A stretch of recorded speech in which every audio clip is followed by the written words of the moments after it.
This week's lesson is about relationships among word analysis, fluency, and comprehension. It's based on the article for this week's reading, and I will be highlighting the things that I feel are most important for you to be successful in this course and to build on for future courses and eventually for your own teaching.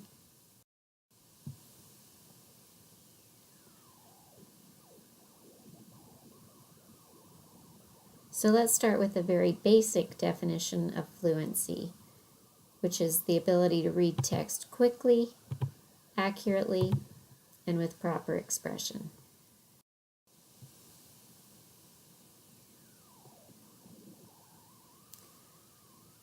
But wait, most readers spend only a little bit of time with oral reading when compared to the amount of time that they spend reading silently. I'm sure that's true for you. You probably don't read out loud very much at all, but end up doing a lot of silent reading.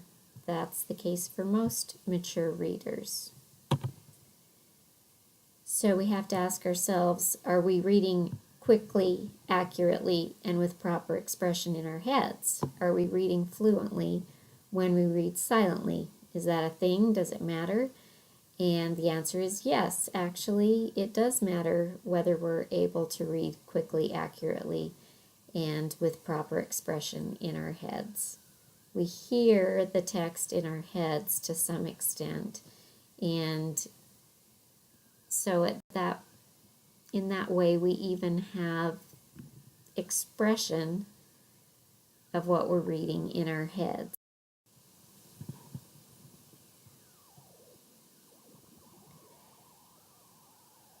So fluency is freedom from word identification problems that might get in the way of our ability to understand the text. If we can't figure out the words, or if we struggle as we figure out the words, that's going to interfere with our ability to understand the meaning of the text. So let's look at a more complex definition for fluency. The article, I think, calls this a deeper definition of fluency. Speaking of fluency as efficient, effective word recognition skills that permit a reader to construct the meaning of a text. So this is really manifested in accurate, rapid, expressive reading, that more basic definition that we talked about before. And those skills are applied during and make possible oral reading and silent reading comprehension. So think about those words, the first two words up there, efficient and effective. Efficient means we're doing it at a rate that's going to be appropriate. We're doing it efficiently, not too fast, not too slow, just the right speed to make it turn out the best possible way. And that's kind of what the effective word means. So we're doing it at a rate that is efficient, quick, but still effective. And effective, in the case of reading, means we're able to understand it.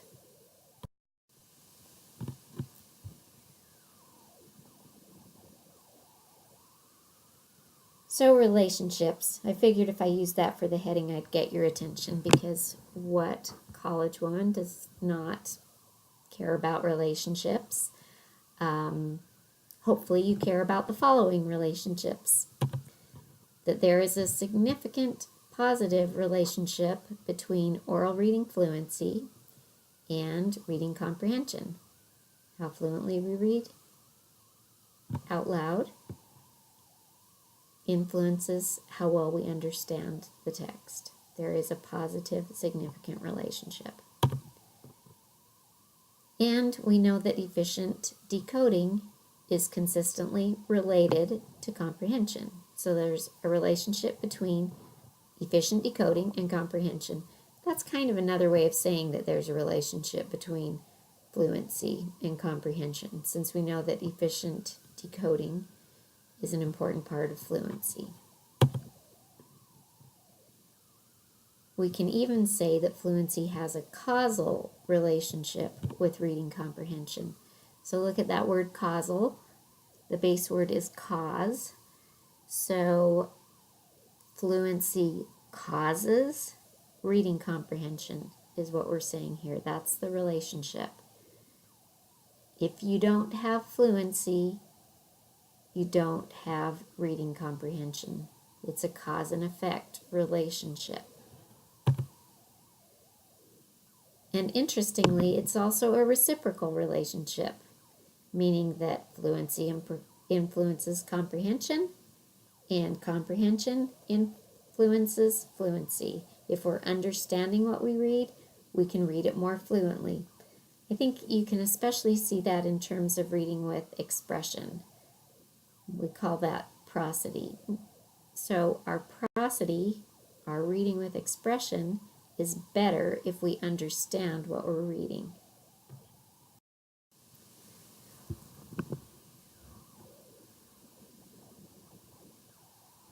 And I worked really hard on the slide, so I hope you enjoy it.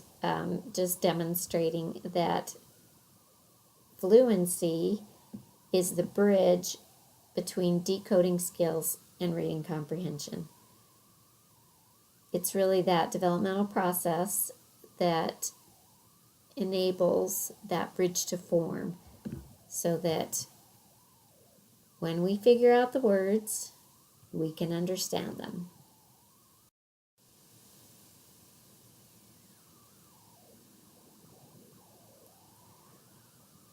Fluency depends on the reader's vocabulary and decoding skills. We've already talked about the decoding skills part, but let's think about the vocabulary piece.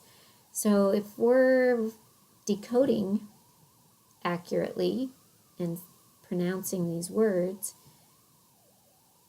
that's only going to help us if we understand those words.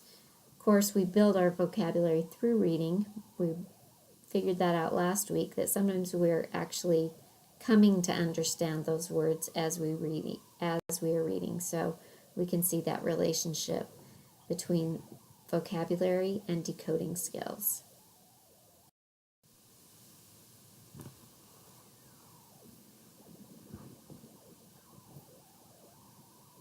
Now let's think about attention.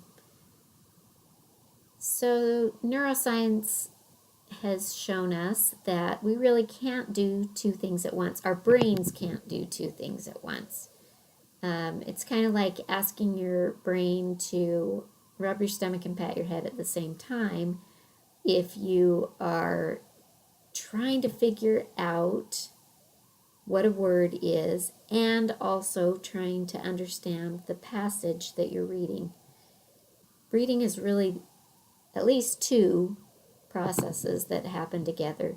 The decoding, and I'm speaking of decoding broadly defined as just knowing what that word is, matching what you see on the page with what you know for a word. And the other process is comprehension, or understanding what you read, making meaning out of it. So you got the decoding piece, you got the comprehension piece. Your brain is trying to do both of those things, but your brain cannot do two things at once. So in order for reading to happen, you either have to go back and forth, alternating your attention between decoding and comprehension, which doesn't work so well, it turns out. Just to go back and forth, figure out this word, try to think about what the text is meaning, figure out another word, try to think about what the whole text is meaning. That's not a very efficient or not a very useful way of reading. A better way is that one of those things becomes automatic, so that we can give our attention, our brain can give its attention to the other thing. And the fact of the matter is, comprehension is never going to be automatic, because Every text is different. Every sentence we read is different than other sentences we've read in the past, so it's not going to be an automatic process. However, words are going to be the same as what we've seen before, so decoding can become automatic, and in fact, in order for comprehension to be good, decoding must become automatic, so that we don't have to keep switching back and forth, alternating our attention between decoding and comprehension.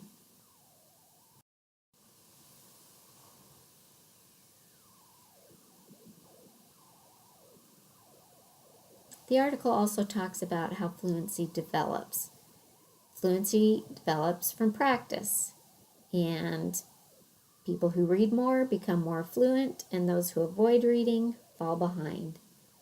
And that's a problem because if they're behind, then they avoid reading more, and it just becomes this vicious cycle that they get less fluent, and it becomes more of a problem when readers are less skilled and they read less.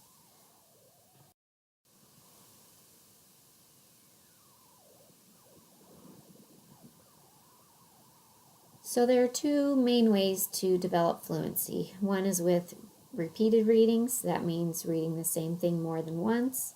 And that does seem to be a pretty helpful strategy for struggling readers. However, for more able readers, wide reading, where you read a lot of different stuff, seems to be more helpful because that builds background knowledge and vocabulary, which leads to increased comprehension. So if a child is struggling with the decoding piece, repeated readings can help. We want to get them to the point quickly where they can use wide reading to build fluency, because that's going to have other benefits. And for you as mature readers, wide reading is going to increase your fluency because it is introducing you to more and more concepts and more words.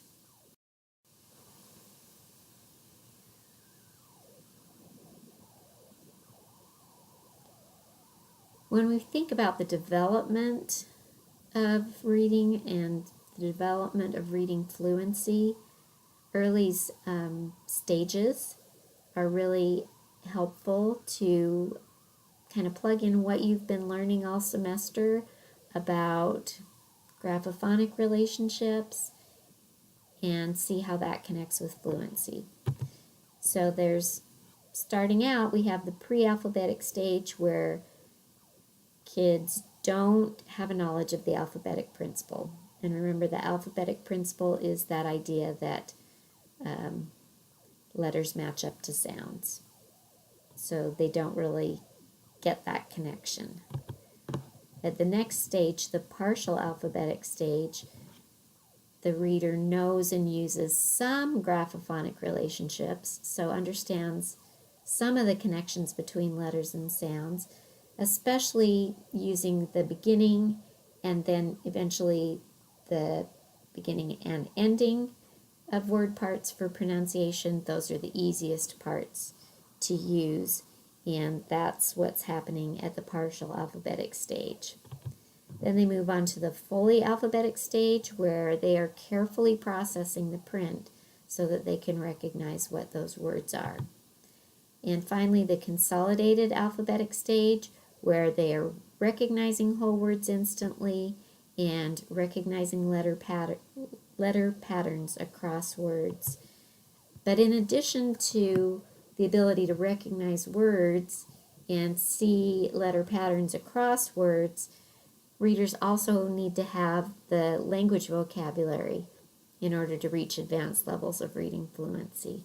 Remember that we talked about the connection between oral vocabulary and fluency and comprehension. So fluent reading requires a bunch of different things. And in the article, the authors talk about these things as points of instruction. Remember that in this course, we're really talking about you thinking about how these apply to you as a reader and just having knowledge of what they are versus knowing how to teach them to others. So we won't focus on the knowing how to teach them to others part too much. That'll come in other courses. But fluent reading requires phonological awareness, letter familiarity, and phonics. You know what all those things are. We've been talking about them all semester. Fluent reading requires oral language skills. Oral language skills develop both our semantic and our syntactic abilities. So in those first two bullets there, we've talked already about the graphophonic, the semantic, and the syntactic abilities that are required for fluent reading. The next bullet, recognition of high-frequency words. Remember we talked about how sight words include high-frequency words, so being able to recognize the words that occur the most in reading really quickly helps with fluency. Also, understanding word parts and spelling patterns is going to help with fluency, because then when we come to those words that are maybe not in our sight vocabulary, we can figure them out. And that is also indicated in the next bullet, decoding ability, and then choosing and using appropriate reading rate. I don't read everything at the same rate. Sometimes I slow down to read because it's harder to understand, and I'm only going to understand it if I slow down. If I'm reading something, a magazine article or something, I can read it a lot faster. So we really adjust our reading rate based on what we're reading, and we have to be able to choose that, and we have to be able to be strategic about our own fluency. And then finally, we've already talked about how wide independent reading is going to support fluency. So these are some things the article talks about in terms of instruction. I want you to just understand what they are and how they connect with fluency.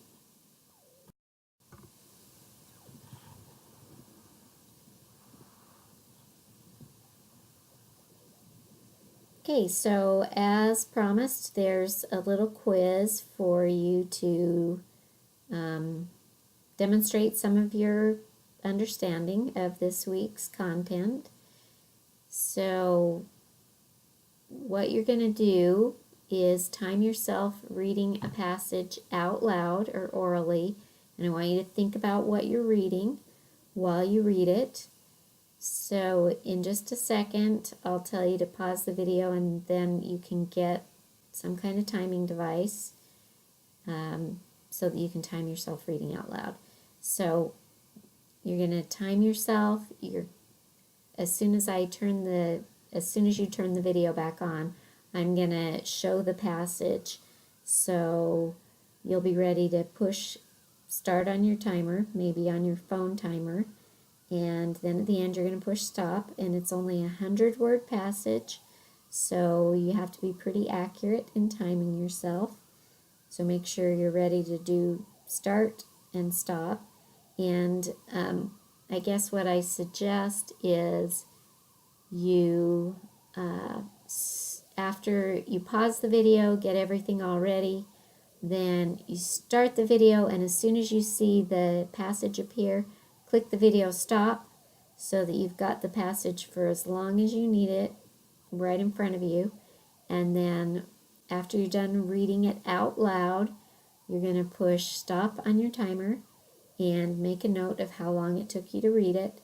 And then you can push start on the video again, and it'll advance to the next slide to tell you what to do next. So pause and get your timer.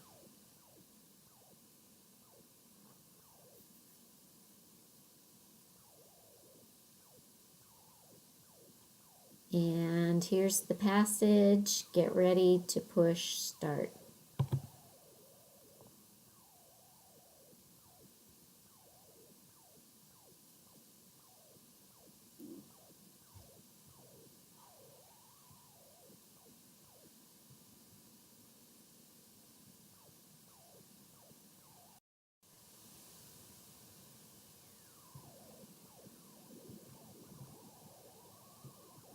Okay, hopefully you paused the video while you timed yourself reading that last one. If not, do that.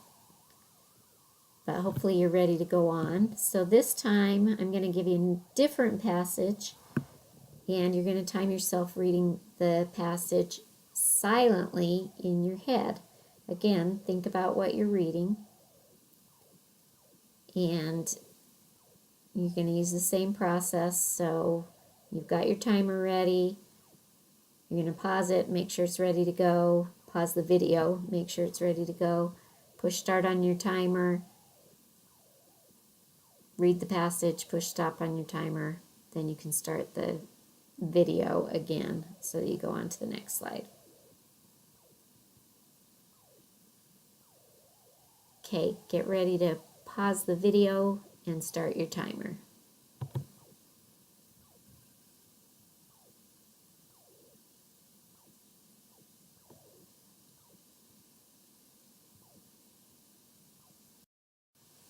Okay, again, hopefully you paused the video so you had time to read the passage. If not, go back and do that. And now the quiz part. So just type this up, and you're going to upload it to Blackboard, your response. So you're going to write down your 2 times, your oral reading time, your silent reading time.